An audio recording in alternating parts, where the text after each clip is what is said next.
Hello guys, कैसे हो? And again you are most welcome in my ENG AISECT वाला YouTube channel. And आज का यह वीडियो हमारा एक इंडियन राइटिंग वर्क के बारे में है जिसका नाम है सावित्री, और इसे श्री अरबिंदो घोष ने लिखा है। तो वीडियो बहुत इंटरेस्टिंग होगी। Now let we begin. So Sri Aurobindo Ghosh is one of the greatest and prominent figure in modern India। मतलब श्री अरबिंदो घोष एक महान और प्रसिद्ध फिगर है मॉडर्न इंडिया के, मॉडर्न इंडिया टाइम के, right. Modern India means the time period after 1850, ठीक है। 1850 के बाद का जो भारत था उसे मॉडर्न इंडिया कहते हैं, ठीक है। His works belongs to pre independence period. उसके जो राइटिंग्स थे, अरबिंदो घोष के जो राइटिंग्स थे वो आज़ादी के पहले के वक्त समय से बिलोंग करते थे, ठीक है। उस आज़ादी के पहले के समय के थे। So he is a pre independence poet and author, और इसलिए वे प्री इंडिपेंडेंस पोइट यानी कवि और लेखक हैं। He is also a national leader and spiritual guru, as well as वो राष्ट्रीय नेता और spiritual guru means related to God, right, related to spirit, ठीक है। मतलब एक राष्ट्रीय नेता भी थे, है ना। राष्ट्रीय नेता इन द सेंस कि उनका कंट्रीब्यूशन भी रहा है फ्रीडम, इंडिया को फ्रीडम, फ्री इंडिपेंडेंस बनाने में, ठीक है। His other famous works are, उसके कुछ मुख्य जो राइटिंग्स हैं उनमें पहला है द लाइफ डिवाइन, दूसरा है the synthesis of yoga, and the third is the tiger and the deer. Savitri is a long epic poem in blank verse, ठीक है। सावित्री जो है एक लॉन्ग एपिक पोएम मीन्स बहुत ही जो हजारों जिसमें लाइंस होती है पोएम्स में, right, that is an epic poem in blank verge means unrhymed lines of iambic pentameter, right. मतलब उसमें मीटर तो होता है बट जो पोएम्स की जो लाइंस होती है उनमें कोई राइम नहीं होता है। इसका मतलब क्या हुआ कि कोई सिमिलर साउंड नहीं होता है पोएम्स के लाइन में, ठीक है। मतलब कोई लय पोएम्स में नहीं होती है, उसे कहते हैं ब्लैंक वर्ज, ठीक है। It is nearly 49 cantos and 24,000 voyages. ये लगभग 49 कैंटोज में है और 24,000 से ज़्यादा इसमें लाइन्स हैं। मतलब कैंटो मीन्स आप समझ लो डिवीज़न, ठीक है। It is a masterpiece of Shri Aurobindo, और यह एक श्रेष्ठ कृति है श्री अरबिंदो का। He has described Savitri as a legend and symbol, okay. Aurobindo ने इसको सावित्री जो है पोएम जो है एपिक पोएम जो है उसको एक लीजेंड और एक सिंबल के रूप में डिस्क्राइब किया है, ठीक है। The opening lines of poem is it was the hour before the gods awake, ठीक है। It was the hours before the gods awake, ठीक है। यह यह कब का समय था? जब भगवान भी नहीं जागे थे, दैट मीन्स स्टार्टिंग पीरियड, ठीक है। काफ़ी अंधेरा था, शुरुआत का समय था। तो this is an opening lines of the poem, ठीक है। Actually this poem is based on the story of Mahabharata, ठीक है। यह पोएम जो है वो महाभारत के कहानी से रिलेटेड है और उसी पे बेस्ड है।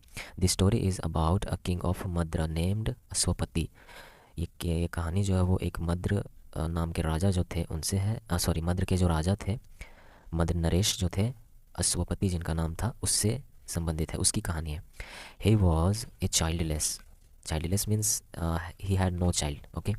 सो in order to get a child he worshipped gods and goddesses for 18 years। और टू गेट अ चाइल्ड वो क्या करते हैं कि जो देवी देवताएं हैं उनकी वो पूजा करते हैं, काफ़ी यज्ञ तपस्या जिनको जो होता है वो करते हैं। तो the goddess Savitri became happy with him, और जो गॉडेस सावित्री हैं वो खुश हो जाती हैं। She appeared before him out of the sacrificial fire, ठीक है। तो वो अपीयर होती हैं, ठीक है ना। She said that his desired would be fulfilled, और वो क्या कहती हैं कि उसका जो मनोकामना है, जो वो चाहते हैं वो उन्हें प्राप्त होगा। She blessed him a daughter, and जब वो खुश हो जाते हैं तो वो उन्हें वरदान देती हैं और जो उनका डिज़ायर होता है वो पूरा हो जाता है, और वो क्या करती हैं, उन्हें एक पुत्री आशीर्वाद में देती हैं। As she was a gift of the goddess Savitri Ashwapati gave her name Savitri, ठीक है। जैसा कि ये देवी सावित्री के द्वारा दिया गया गिफ्ट था, तो इसलिए अश्वपति जो मद्र नरेश थे, अश्वपति क्या करते हैं, इसका नाम सावित्री, अपनी पुत्री का नाम सावित्री रख देते हैं, ठीक है। She had heavenly beauty and attractive personality, वो काफ़ी सुंदर भी होती हैं और उसकी जो पर्सनालिटी होती है काफ़ी अट्रैक्टिव होती है, ठीक है।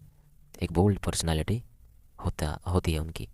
After some years she becomes young, कुछ सालों के बाद वो बड़ी हो जाती हैं। Her parents became anxious for her marriage because she had so strong and brilliant personality, ठीक है। तो जब वो बड़ी हो जाती है तो उनके माता पिता जो है वो उनके विवाह को लेकर चिंतित होने लगते हैं, क्योंकि जिस हिसाब से उनका गुण था, उनमें जो गुण था, सुंदरता थी, पर्सनालिटी थी, no any king has capacity to tell about her hand, मतलब कोई भी ऐसा राजा नहीं था जो उनका मुकाबला कर सके या उनसे विवाह कर सके, कोई भी उनके विवाह के योग्य नहीं था।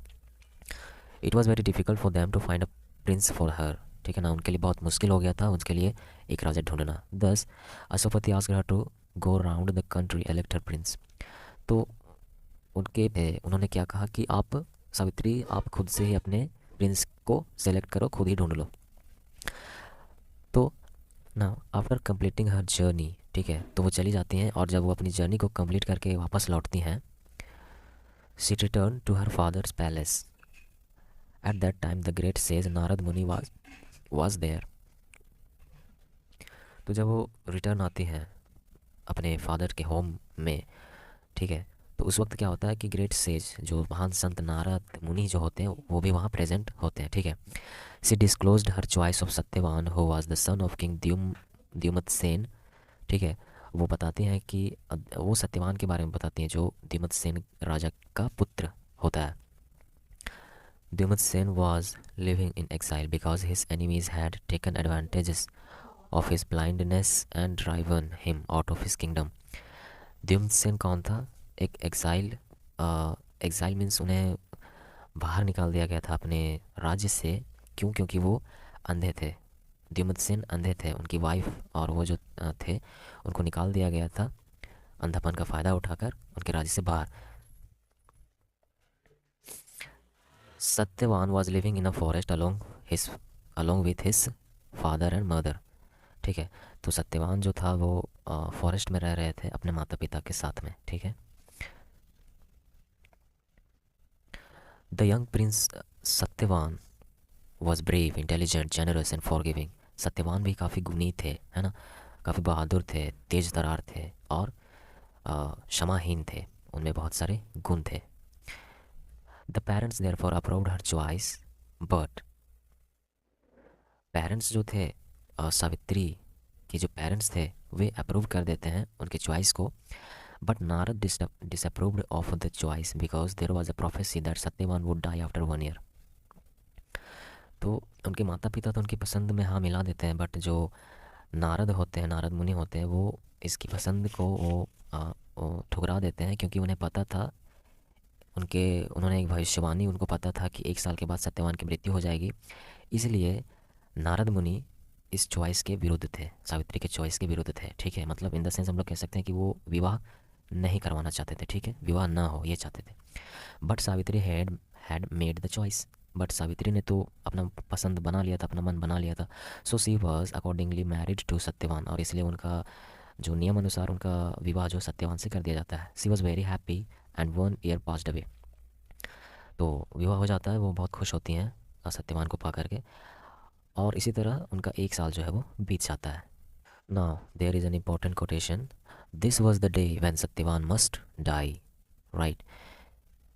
तो इसका क्या मतलब है कि Satyavan wanted to go to the ring. Satyavan क्या करता है कि जब 1 साल बीत जाते हैं तो एक दिन वो क्या करता है कि वो लकड़ियाँ लाने जंगल जाना चाहता है, ठीक। सावित पैनीड हिम, तो सावित्री क्योंकि वो उनकी वाइफ है तो वो कहती हैं कि मैं भी आपके साथ चलूँगी।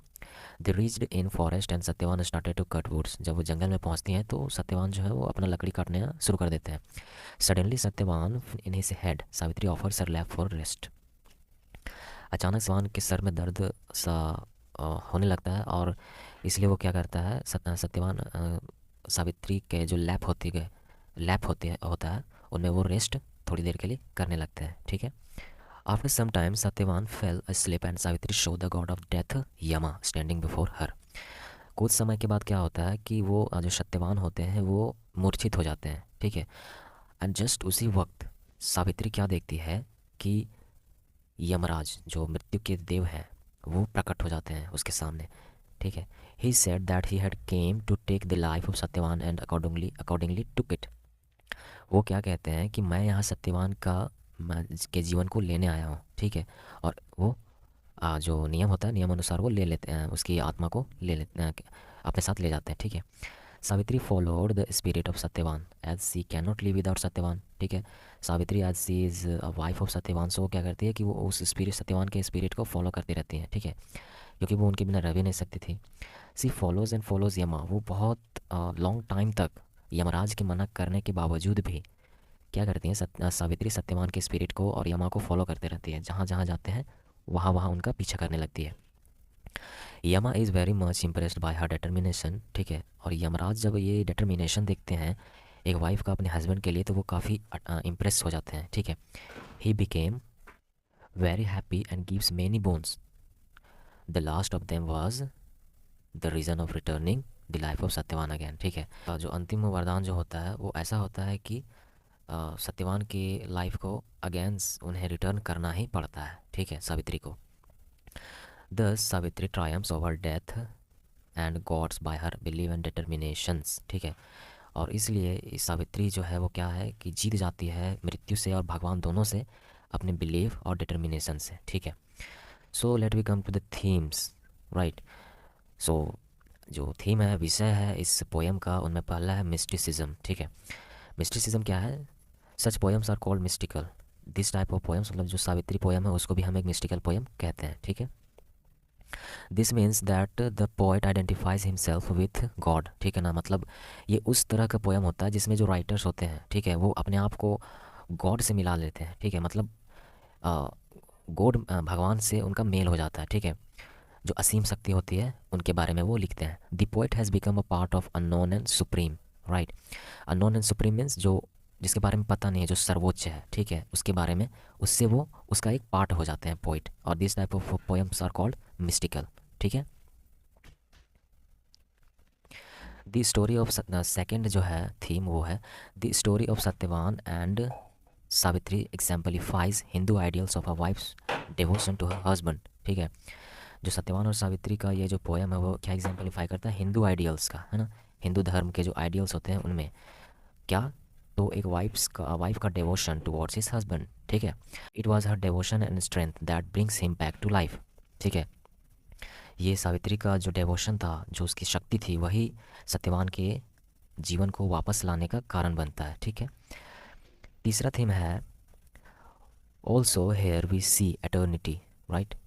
इस पोयम में हम एटर्निटी, अमरणशीलता, ठीक है, अमरता को भी देखते हैं, ठीक है।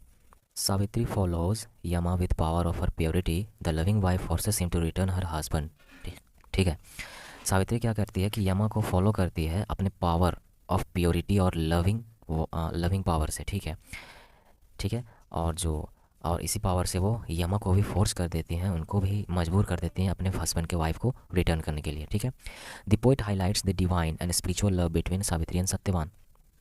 इस पोयम से पोइट हाईलाइट करते हैं divine means related to God, ठीक है, and spiritual love between Savitri and Satyavan, जो जो डिवोशन था, डिटर्मिनेशन था सावित्री का सत्यवान के प्रति, उसको वो हाईलाइट करते हैं, ठीक है।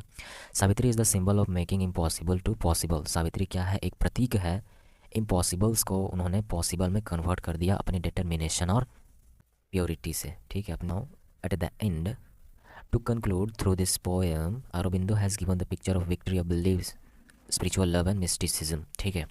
तो इस पोएम के अंत में हम लोग क्या कह सकते हैं, क्या हम लोग कह सकते हैं इन शॉर्ट कि जो पोएम है, इस पोएम के थ्रू औरबिंदो ने एक पिक्चर दिखाया है विक्ट्री ऑफ बिलीव का, विश्वास की जीत का, स्पिरिचुअल लव और मिस्टिसिज्म का, ठीक है। एक जो प्योरिटी ऑफ लव था उसको दिखाया गया है, और एक devotion towards his husband of a wife, ठीक है।